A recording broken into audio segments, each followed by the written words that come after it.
Tema firman Tuhan yaitu majulah dan dudukilah. Ulangan pasal 1 ayat 21. Ketahuilah Tuhan Allahmu telah menyerahkan negeri itu kepadamu. Majulah, dudukilah seperti yang difirmankan kepadamu oleh Tuhan Allah nenek moyangmu. Janganlah takut dan janganlah patah hati. Kiranya ini menjadi rema di dalam setiap kehidupan kita untuk kita masuk dalam tahun yang baru. Saudara-saudara, masuk dalam tahun yang baru seperti kita dihadapkan kepada satu negeri yang luas. Dan firman Tuhan berkata, majulah dan dudukilah, majulah dan milikilah tanah ini. Karena saya percaya bahwa tahun ini sudah diserahkan kepada gereja Tuhan yang setia. Haleluya. Tahun ini adalah milik kita semua.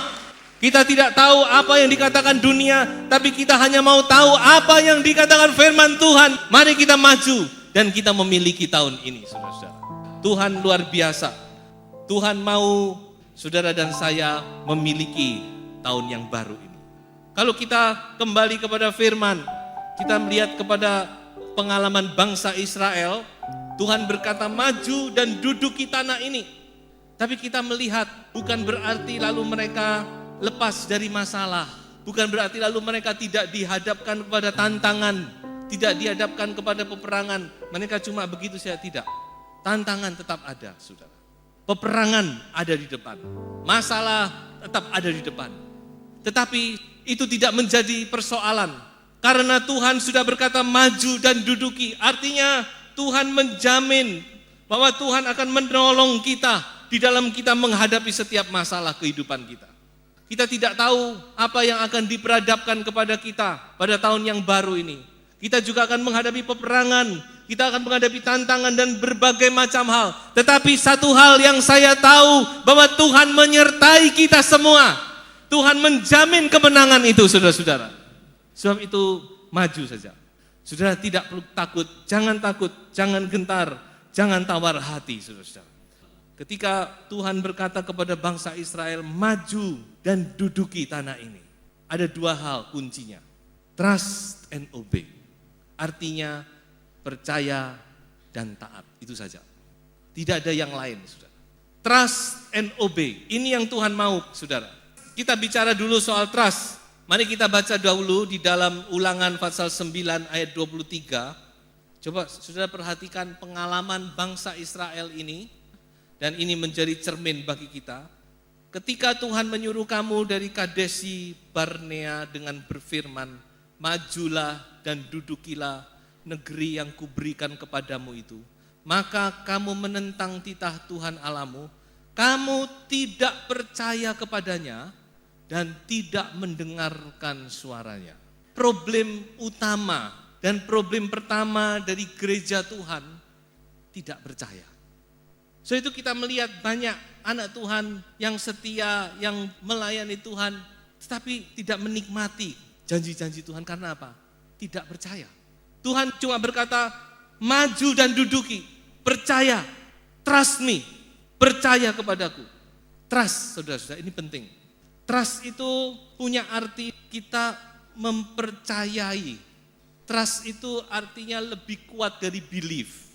Kalau belief itu percaya, tapi kalau trust itu artinya kita mempercayakan diri kita.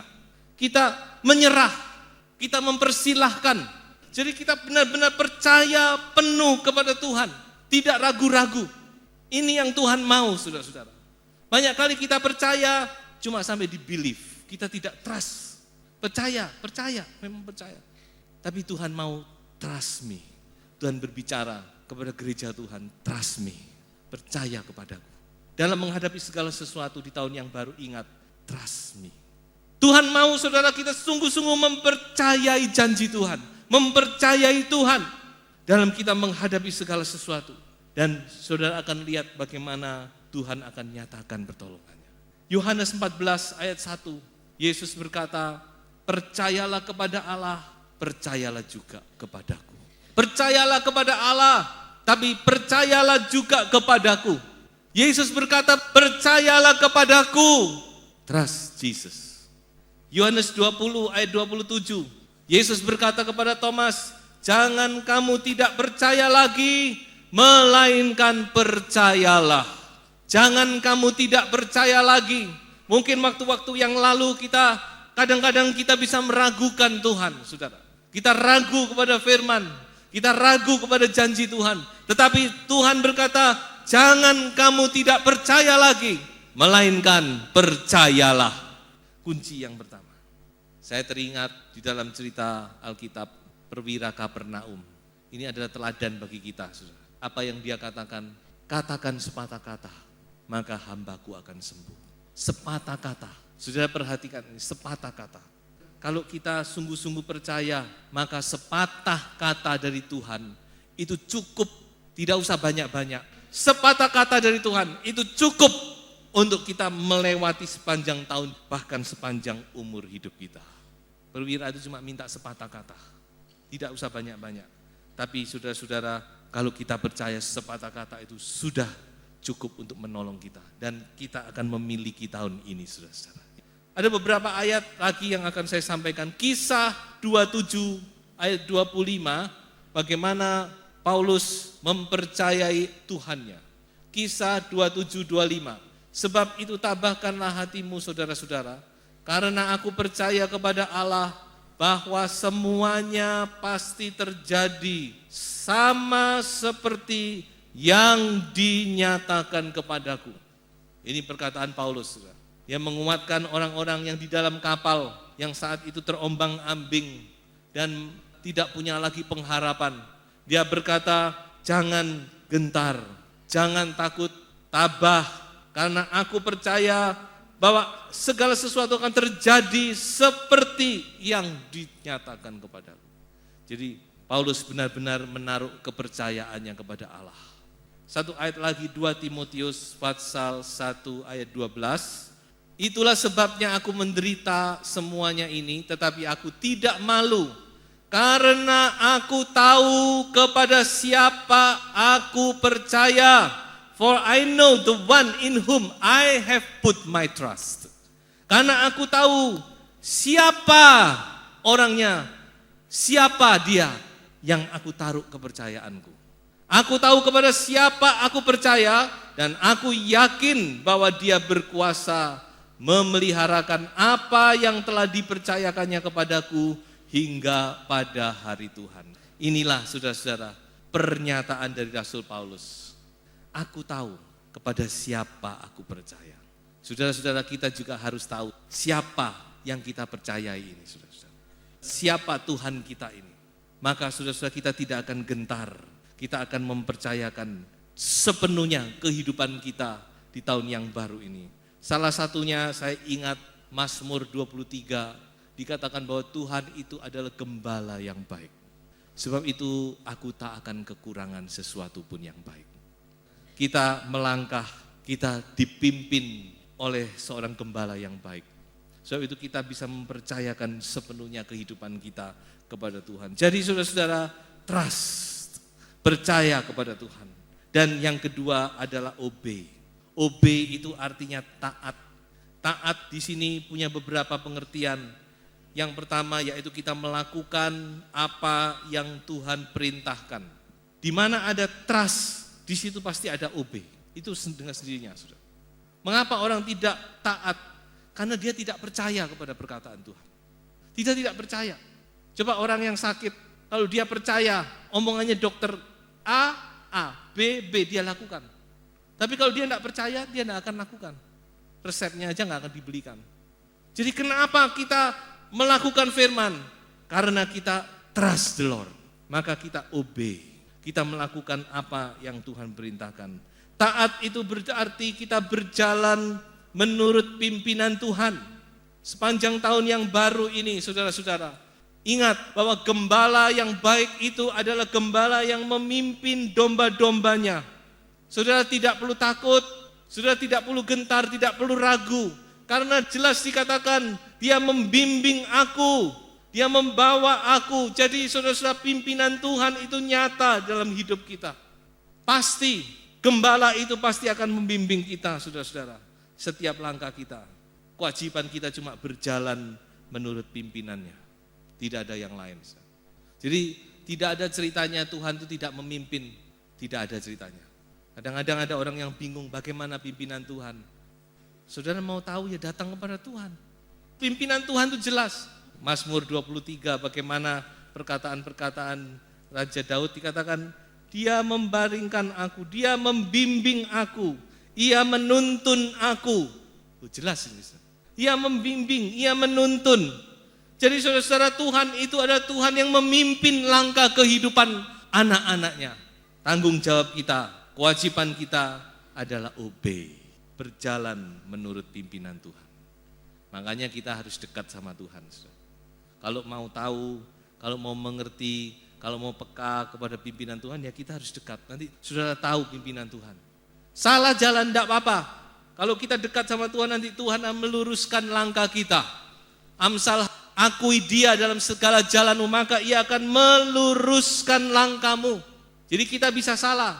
Seperti orang Majus keliru. Mencari Yesus ke istana Herodes keliru. Tapi toh Tuhan luruskan.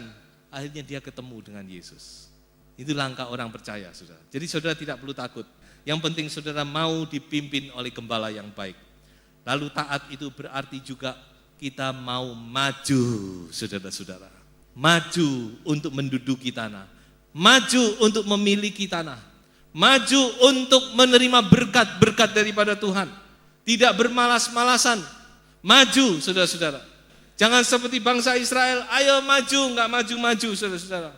Ayo maju, aku sudah serahkan tanah ini. Dia masih ragu-ragu, takut, gentar, tidak percaya.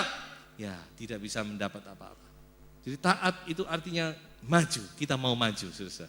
Kita mau maju untuk memiliki tanah ini, memiliki tahun yang baru ini, saudara. Sebab itu mari kita melangkah dengan langkah yang mantap.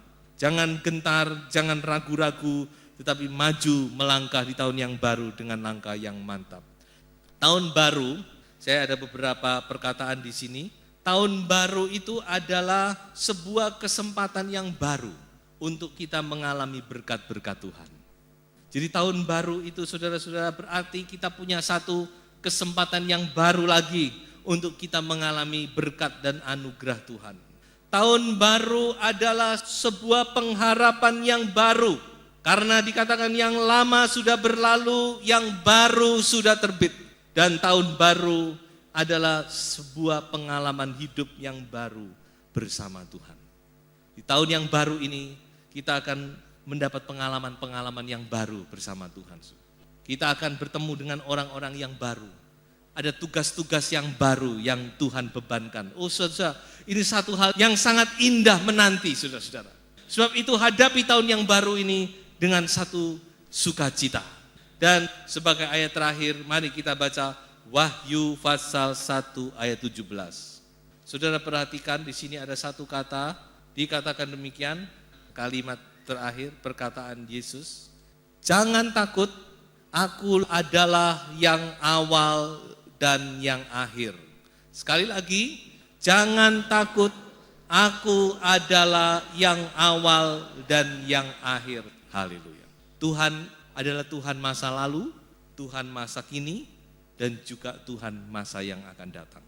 Masa lalu sudah kita lewati bersama dengan Tuhan. Kita sudah menerima pertolongan Tuhan, mujizat Tuhan dan sebagainya. Masa kini sedang kita jalani, tapi masa depan Tuhan ada di situ, saudara. Tuhan berkata dalam ayat ini, aku adalah yang awal dan yang akhir. Kita ada di awal tahun. Saat ini kita mulai melangkah di tahun yang baru. Tetapi ingat, Tuhan tidak berhenti di sini. Dia tidak meninggalkan kita di awal tahun. Dikatakan, aku adalah yang awal dan yang akhir. Artinya Kalau Dia menyertai kita di awal tahun ini, Dia terus akan menyertai kita sampai akhir tahun. Saudara-saudara, ketika kita melangkah masuk di tahun yang baru ini, kita tidak tahu apa yang akan kita hadapi, tapi jangan takut saudara. Percayalah kepada Tuhan. Tuhan sudah ada di sana. Tuhan ada di dalam masa depan kita. Dia menunggu kita, saudara-saudara. Karena Dia adalah yang awal dan yang akhir. Dia tahu apa yang akan terjadi di akhirnya. Dia tahu yang dari dulu, Dia tahu yang sekarang, dan Dia juga tahu apa yang ada di akhir tahun. Sebab itu saudara-saudara, kita tidak perlu takut. Tuhan ada di tahun ini, saudara-saudara. Dia menanti kita, Dia menolong kita, dan Dia mau memberkati kita. Sebab itu satu kata, trust Him. Percaya kepada Tuhan, saudara-saudara. Percayakan seluruh kehidupan kita kepada Tuhan. Percaya kepada janji Tuhan. Percaya kepada firman Tuhan. Percaya bahwa Tuhan akan menolong kita. Tuhan tidak akan meninggalkan kita. Sepanjang tahun ini saudara-saudara, Tuhan sudah menunggu saudara di masa depan saudara. Tuhan ada di situ. Kita tidak perlu takut, kita tidak perlu gentar. Apapun juga akan kita hadapi bersama-sama dengan Tuhan. Tuhan memberkati saudara-saudara semua.